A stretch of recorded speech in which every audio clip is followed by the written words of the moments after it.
Friends, welcome back to my channel Anila sweet home. ఎలా ఉన్నారు మీరంతా? నాకు కామెంట్లో తప్పకుండా చెప్పండి. ఈరోజు సింపుల్గా ఈజీగా ఐస్ క్రీమ్ ఇంట్లోనే ఎలా ప్రిపేర్ చేసుకోవాలో చూపించబోతున్నానండి. తప్పకుండా చూడండి. ప్లీజ్ నాకు సపోర్ట్ చేయండి. నా ఛానల్ని సబ్స్క్రైబ్ చేసుకోండి. ప్లీజ్ అండి, నా ఛానల్ని సబ్స్క్రైబ్ చేసుకోండి.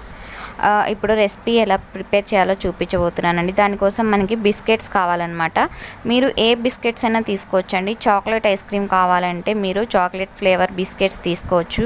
ఓరియో కానీ, హ్యాపీ కానీ, హైడ్ అండ్ సీక్ కానీ, బోర్బన్ కానీ, ఇలాగా చాక్లెట్ ఫ్లేవర్ ఉన్న బిస్కెట్స్ ఏవైనా సరే తీసుకోవచ్చండి. నేను ఈరోజు వచ్చేసి డ్రై ఫ్రూట్స్ తోటి చేయబోతున్నాను అనమాట. కాబట్టి నేను ఇలాగ గుడ్ డే ప్యాకెట్ ఒకటి తీసుకున్నానండి. ఈ ఫ్లేవర్ అయితే కేక్ ఐస్ క్రీమ్కి చాలా బాగుంటుందని చెప్పేసి తీసుకున్నాను అనమాట. ఇప్పుడు ఇలాగ పౌడర్ చేసేసుకోండి. బిస్కెట్స్ అన్నీ కూడా మిక్సీలో వేసేసుకొని ఇలాగ ఫైన్ పౌడర్ వరకు చేసేసుకోండి. ఇలా పౌడర్ చేసేసుకున్న తర్వాత దీన్ని తీసుకొని పక్కన పెట్టేసుకోండి. ఇప్పుడు స్టవ్ మీద ఒక నాన్ స్టిక్ కడాయి పెట్టుకోండి. ఎందుకంటే నాన్ స్టిక్ పెట్టుకున్నాను, కింద అంటకుండా అడుగంటకుండా మంచిగా ఉంటుంది కదండి. అందుకని చెప్పేసి నేను నాన్ స్టిక్ అనేది తీసుకున్నాను అనమాట. దానిలోకి ఒక 1/2 లీటర్ పాలను పోసుకోండి. మీరు ఫుల్ ఫ్యాట్ మిల్క్ తీసుకోండి. అలా తీసుకోవడం వల్ల ఐస్ క్రీమ్ అనేది క్రీమీగా ఇంకా టేస్టీగా ఉంటుందండి. తప్పకుండా ఫుల్ ఫ్యాట్ మిల్కే తీసుకోండి. మీ దగ్గర లేకపోతే నార్మల్ మిల్క్ అయినా తీసుకోండి. కాకపోతే ఎక్కువసేపు మరిగించండి, సరిపోతుంది.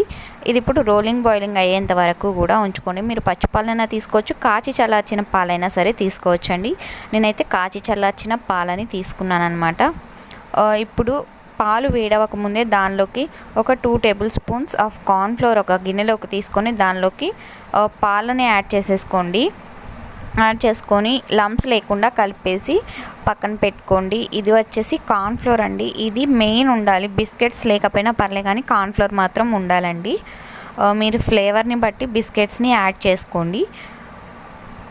ఇప్పుడు పాలన్నీ కూడా ఒక పావు వంతు తగ్గేంత వరకు కూడా మనం స్టవ్ మీద బాగా మరిగించుకోవాలండి. చూసారు కదా, ఇలాగ ఒక పావు వంతు వరకు పాలు అనేవి మరిగిపోయాయి అన్నమాట. ఇప్పుడు దీనిలోకి మనం ముందుగా గ్రైండ్ చేసి పెట్టుకున్న బిస్కెట్ పౌడర్ ఉంది కదండి, ఆ పౌడర్ అంతా కూడా వేసేసుకోండి. ఒకవేళ ఉండలు కట్టకుండానే మిక్స్ చేసుకోండి. ఒకవేళ ఉండలు కట్టినా బాధపడాల్సిన పని ఏమీ లేదు. ఎలాగూ మనం మళ్ళీ చల్లారిన తర్వాత మిక్సీలో వేస్తాం కాబట్టి నీట్గా మొత్తం కూడా గ్రైండర్ జార్లో వేసినప్పుడు బ్లెండ్ అయిపోతుంది కాబట్టి ప్రాబ్లం ఏమి ఉండదండి. ఇప్పుడు దీనిలోకి కార్న్ఫ్లోర్ ఉంది కదండి, ఒకసారి దాన్ని కూడా మిక్స్ చేసేసుకొని కార్న్ఫ్లోర్ మిల్క్ని కూడా యాడ్ చేసేసుకోండి. యాడ్ చేసుకున్న తర్వాత దీనిలోకి కొంచెం షుగర్ని యాడ్ చేసుకోండి. మీరు గ్రైండ్ చేసేటప్పుడు కూడా షుగర్ చూసుకొని యాడ్ చేసుకోవచ్చండి.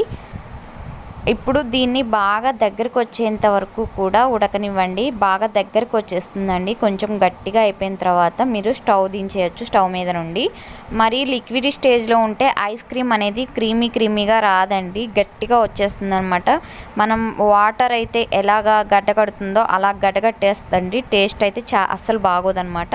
మనకి క్రీమీగా ఉండాలి కాబట్టి కొంచెం సేపు గట్టిపడినంత వరకు కూడా ఉంచుకోండి. మనం బిస్కెట్స్ కూడా అందుకనే క్రీమీ స్ట్రక్చర్ రావడానికి, టేస్ట్ రావడానికే వేసామండి. మీరు బిస్కెట్స్ వేయకపోతే కార్న్ఫ్లోర్ ఒక 3 టేబుల్ స్పూన్స్ అయినా తీసుకోండి. 1/2 లీటర్ పాలకి తీసుకోండి మంచిగా. అప్పుడు మీరు ఏ ఫ్లేవర్ కావాలంటే ఆ ఫ్లేవర్ ఎసెన్స్ కలుపుకొని తీసుకోవచ్చు. ఇప్పుడు కాసేపు తర్వాత ఇదంతా కూడా చల్లారిపోయిందండి. మొత్తం కూడా రూమ్ టెంపరేచర్లోకి వచ్చేసిన తర్వాత ఇలాగ ఒక మిక్సీ జార్ తీసేసుకోండి. మనం బిస్కెట్స్ పట్టిన మిక్సీ జార్ ఉంది కదా, దానిలో వేసేసుకోండి. మొత్తాన్ని కూడా వేసేసుకొని బాగా మిక్సీ పట్టుకోండి. మరి మీకు బాగా గట్టిగా ఉందంటే కొంచెం అంతా పాలు పోసుకొని మంచిగా గ్రైండ్ చేసుకోండి. ఇప్పుడు దీనిలోకి నేను షుగర్ యాడ్ చేస్తున్నానండి. ఇందాకలా మొత్తం షుగర్ కూడా యాడ్ చేయలేదు నేను. ఇప్పుడు నేను రుచికి సరిపడినంత షుగర్ని కూడా యాడ్ చేసేసాను. చూసారు కదా, ఇలా ఉండేటట్టుగా మీరు మిక్సీ చేసుకోండి. ఇప్పుడు ఒక ఎయిర్ టైట్ కంటైనర్లో పోసుకోండి. మీ దగ్గర ఏదైనా ప్లాస్టిక్ డబ్బా ఉన్నా సరే పోసుకోవచ్చండి, ఏం పర్లేదు. ఇలాగ పోసేసుకోండి. స్పాచులా ఉంటే దాంతో నీట్గా మొత్తాన్ని కూడా తీసేసుకొని వేసుకోండి. చెప్తున్నాను కదా ఇందాక, మీరు కనుక బిస్కెట్స్ అవాయిడ్ చేయాలనుకుంటే మీరు దాని ప్లేస్లో వెనీలా ఎసెన్స్ అని దొరుకుతుంది కదండి, మీరు vanilla essence, butter scotch ice cream, ఇలాగ బటర్ స్కాచ్ చేసుకోవాలన్నా వెనీలా ఐస్ క్రీమ్ చేసుకోవాలన్నా ఆ ఎసెన్స్ తెచ్చుకొని వేసుకోండి. ఓకేనా. ఇప్పుడు మన దగ్గర సిల్వర్ కాయిల్ ఉంటే అది పెట్టేసుకోండి. లేకపోతే ఏదైనా ప్లాస్టిక్ షీట్ ఉంటే ఉంటుంది కదండి మనకి బౌల్స్ మీద పెట్టేది, అలాంటివి ఉంటే పెట్టుకోండి, లేకపోతే ఇలాగ ఒక కవర్లోకి పెట్టేసుకోండి. ఇదైతే మన ఇంట్లో ఎవరి దగ్గరైనా అవైలబుల్ ఉంటాయండి కవర్స్. ఇలాగ కవర్తో క్లోజ్ చేసేసి దీనిపైన మంచిగా టైట్గా ఉండే మూతను పెట్టేసుకోండి. మనం ఎయిర్ టైట్ కంటైనర్లో పెట్టుకుంటేనే మనకి ఐస్ క్రీమ్ అనేది పర్ఫెక్ట్గా వస్తుంది. కాబట్టి ఇలాగ గాలి వెళ్ళకుండా మంచిగా ఇలాగ ఒక కవర్ పెట్టేసుకొని దానిపైన మూత పెట్టేసుకోండి. దాన్ని ఒక 2 అవర్స్ పాటు డీప్ ఫ్రీజర్లో ఉంచుకోండి. ఇప్పుడు 2 అవర్స్ అయిపోయిందండి. 2 అవర్స్ అయిపోయిన తర్వాత ఇది గట్టిపడిపోయింది అనమాట. దీన్ని ఇప్పుడు మళ్ళీ మనం ఒకసారి మిక్సీ పట్టుకోవాలి. ఇలాగ మొత్తం కూడా తీసుకొని మిక్సీ పట్టేసుకోండి. ఇలా మిక్సీ పట్టుకోవడం వల్ల దీనికి ఇంకా క్రీమీ స్ట్రక్చర్ అనేది రాలేదు కదండి. ఇప్పుడు మిక్సీ పట్టుకుంటే మంచి క్రీమీ స్ట్రక్చర్ వస్తుంది, చాలా టేస్టీగా కూడా ఉంటుంది. తప్పకుండా మీరు ఇంకోసారి మిక్సీ పట్టేసేయండి. ఇలా అయితే తినద్దు, టేస్ట్ ఉండదు. మళ్ళీ మిక్సీ పట్టుకోవాల్సిందే, కంపల్సరీ మిక్సీ పట్టుకోవాలండి. ఇలాగ మొత్తాన్ని కూడా వేసేసుకోండి. మనకి బయట దొరికే ఐస్ క్రీమ్ లాగే చాలా టేస్టీగా ఉంటుందండి. మీరు ఫ్లేవర్స్ అనేవి మీ ఇష్టం అనమాట. మీరు ఏ ఫ్లేవర్ కావాలన్నా ఆ ఫ్లేవర్లో మనం ఐస్ క్రీమ్ అనేది చేసుకోవచ్చు.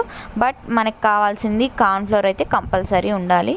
చూసారు కదా, ఇందాకల కంటే ఇప్పుడు కొంచెం థిక్ అయింది. ఇప్పుడు దీని మొత్తాన్ని కూడా మళ్ళీ ఆ డబ్బాలోనే పోసేసుకోండి. మనం దేనిలో నుంచి అయితే తీసామో దానిలో నుంచే మొత్తం కూడా పోసేసుకోండి. ఇప్పుడు దీనిలోకి కొంచెం డ్రై ఫ్రూట్స్ని యాడ్ చేస్తున్నానండి. నేను చెప్పాను కదా డ్రై ఫ్రూట్ ఐస్ క్రీమ్ అని చెప్పేసి. మొత్తం అంటే అన్నీ కూడా కట్ చేసి పెట్టుకున్నాను. మిగతా సగం సగం వేస్తున్నానండి. కిస్మిస్, బాదం పప్పు, జీడిపప్పు నా దగ్గర ఉన్నాయి, వేస్తున్నాను అనమాట. మీ దగ్గర ఇంకా ఏమైనా ఉంటే వేసుకోవచ్చు. చాక్లెట్ ఐస్ క్రీమ్ అయితే మంచిగా మనకి ఎక్కడైనా దొరుకుతూ ఉంటాయి కదండి చాక్లెట్స్, డైరీ మిల్క్ అని ఇలా దొరుకుతూ ఉంటాయి కదా. డైరీ మిల్క్ కూడా చిన్న చిన్న ముక్కలుగా కట్ చేసేసుకొని చాక్లెట్ ఐస్ క్రీమ్లో వేసుకుంటే మనకు అక్కడక్కడ తగులుతూ చాలా టేస్టీగా ఉంటుంది. మా అమ్మ వాళ్ళ ఇంటికడైతే నేను ఒకసారి చాక్లెట్ ఐస్ క్రీమ్ అనేది ప్రిపేర్ చేశానండి. చాలా అంటే చాలా టేస్టీగా ఉంది. ఇది వచ్చేసి డ్రై ఫ్రూట్ ఐస్ క్రీమ్ అనమాట. ఇలా పైనుండి మొత్తం వేసేసుకొని ఒకసారి మిక్స్ చేసుకోండి. సగం వేసుకొని సగం మిక్స్ చేసేసుకోండి. ఆ తర్వాత మిగతా సగం వచ్చేసి పైన డెకరేట్ చేసుకోండి. మనం తినేటప్పుడు అలా కనిపిస్తూ చాలా బాగుంటుందండి చూడటానికి కూడా. పిల్లలు అయితే చాలా ఇష్టపడి తింటారనమాట. టేస్ట్ కూడా చాలా బాగుంటుంది. తప్పకుండా ట్రై చేయండి, ఓకేనా. ఇలాగ పైనుంచి వేసేసుకున్న తర్వాత మళ్ళీ దీన్ని మనం ఫ్రీజర్లో పెట్టుకోవాలండి. మీరు ఉదయాన్నే చేస్తే నైట్కి తినడానికి వీలవుతుందండి. మనం నైట్ చేసుకుంటే మీరు 6ంటికి చేసుకున్నారనుకోండి, 6ంటికి స్టార్ట్ చేస్తే ఒక 2 అవర్స్ తర్వాత మళ్ళీ మిక్సీ పట్టుకుంటాం. మళ్ళీ ఓవర్ నైట్ అంతా ఉంచుకొని మార్నింగ్ తినేసేయచ్చు అనమాట. మినిమం 8 అవర్స్ అయినా సరే ఇది రెండోసారి మిక్సీ పట్టిన తర్వాత 8 అవర్స్ అయినా సరే ఫ్రిడ్జ్లో ఉండాలండి, డీప్ ఫ్రీజర్లో. ఇప్పుడు పైనుంచి ఇలాగ బిస్కెట్స్తో కూడా నేను డెకరేట్ చేసేస్తున్నానండి. మన ఇష్టం అండి, మనకి ఎలాగ చూడాలనుకుంటున్నామో ఐస్ క్రీమ్ ఎలా తినాలనుకుంటున్నాం, బేకరీ స్టైల్లో కావాలంటే అలానే డెకరేట్ చేసుకోవచ్చు. మన ఇష్టం అండి ఐస్ క్రీమ్ అనేది ఎలా డెకరేట్ చేసుకోవాలనేది. ఇప్పుడు మళ్ళీ కవర్ పెట్టేస్తున్నానండి. కవర్ పెట్టేసి నీట్గా మళ్ళీ మూతను పెట్టేస్తున్నాను అనమాట. మూత పెట్టేసి చెప్పాను కదా దీన్ని ఒక 8 అవర్స్ పాటు ఫ్రిడ్జ్లో పెట్టేసాను. నేనైతే ఒక ఓవర్ నైట్ అంతా కూడా ఫ్రిడ్జ్లో పెట్టేశాను. ఇప్పుడు నైట్ అంతా పెట్టిన తర్వాత ఇది మార్నింగ్ అండి. మార్నింగ్ టైంలో చూసారా, నేను తీస్తాను చూడండి. మనకి ఐస్ క్రీమ్ స్కూపర్ అని ఉంటుంది కదండి, దాంతో తీస్తే ఇంకా బాగా వస్తుంది. ఇలాగే ఏదైనా గంటతో తీసినా కూడా పర్ఫెక్ట్గా వచ్చేస్తుందండి. చాలా అయితే చాలా బాగా వచ్చింది. మనం బేకరీలో దొరికే ఐస్ క్రీమ్ అయితే ఎలా వస్తుందో సేమ్ అలానే వచ్చిందండి. చూడండి ఎంత బాగుందో, చాలా టేస్టీగా ఉందండి. తప్పకుండా ట్రై చేయండి. చాలా అంటే చాలా బాగుందన్నమాట. ఈ లాక్డౌన్ టైంలో ఇంట్లో చేసుకొని తినటమే బెటర్ అండి బయట తెచ్చుకోవడం కంటే. ఓకేనా ఫ్రెండ్స్, ఈ వీడియో కనుక మీకు నచ్చినట్లయితే ప్లీజ్ అండి నాకు సపోర్ట్ చేయండి. నాకు సబ్స్క్రైబ్ చేసుకోండి. నా ఛానల్ని కింద రెడ్ కలర్ సబ్స్క్రైబ్ అని రాసి ఉంటుంది, దానిపైన క్లిక్ చేయండి. పక్కనే గంట వస్తుంది, దాన్ని కూడా కొట్టండి. అప్పుడు నేను ముందు ఏ వీడియో అప్లోడ్ చేసినా వెంటనే నోటిఫికేషన్ ద్వారా మీ దగ్గరకు వచ్చేస్తుంది. ఈ వీడియో కనుక మీకు నచ్చినట్టయితే తప్పకుండా లైక్ చేయండి. మీ ఫ్రెండ్స్కి అండ్ రిలేటివ్స్కి షేర్ చేయడం మాత్రం మర్చిపోకండి. మీకు ఇంకా ఎలాంటి రెసిపీస్ కావాలో నాకు కింద కామెంట్ సెక్షన్లో తప్పకుండా చెప్పండి, ఓకేనా. ప్లీజ్ అండి సబ్స్క్రైబ్ చేసుకోండి. చాలా కష్టపడుతున్నాను, కష్టానికి తగిన ఫలితం అనేది దొరకట్లేదన్నమాట. ప్లీజ్ అండి నా ఛానల్ని సబ్స్క్రైబ్ చేసుకోండి. మీరు వీడియోస్ చూడండి, ఇంట్రెస్ట్ ఉంటేనే సబ్స్క్రైబ్ చేసుకోండి, ఓకేనా. Thank you for watching. Bye bye.